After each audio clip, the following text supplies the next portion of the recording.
LAIZINGNI November som le thum tunia ding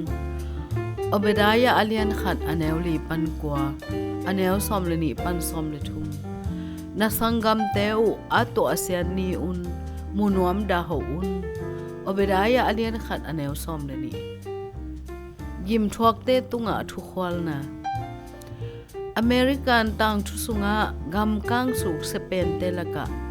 tul ni le som ni le thum August khasunga piang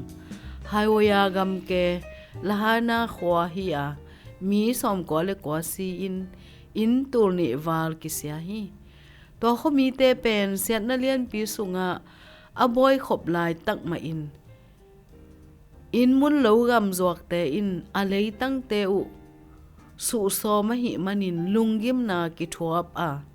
tol sung mi te lungsim nat na liam na pen ki be lap saku hi mi to asian na amet do nom na chi thu pen edom gam tunga pasian thu puak a khau ma atopha pi a hi khangton tunga Israel minam te ga la hi edom mi te tunga hong tung ding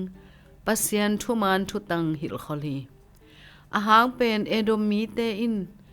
athanem te kyanga amet do na ding amau lei mai tang hoi zok na zan na hau na gam tom to ki pol na pil na le gal hat na chi te ading in vai ho mu hi to bana OBADIAH in Israel te sala atana edom mi te oina nanatai hi Israel te tuahsiat na happy ding sang sikin edom mi te in Israel mi te in te bulu in akila sa khopi te tonin payo hi lahana khomi te in chik zet huai gam tat na te amu sa mu hangin highway tui kola pol pi mi te in lum lo lum pia in an le tui lim no to vakin vaikin kitang sapna khem pe usiku hi manin Thukhualna te zong na chiam khave ve samu hi mi khat pe ato asia thun chiang in eite in to namdan khen sat na ding kul the hi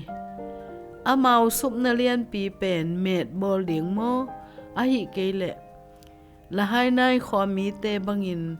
pasian de na to ki to kin chin na le khol na to don to ding mo chi hen sat ding a hi mi khat pe to asian na amet dok ding in siat zol na to khang hi pasian in na in bang chidan in Thukhual zo ding in hong to son hiam kongit pasian mi khat pe ato asiat chiang in Thukhualna kala zo na ding ho hu ta in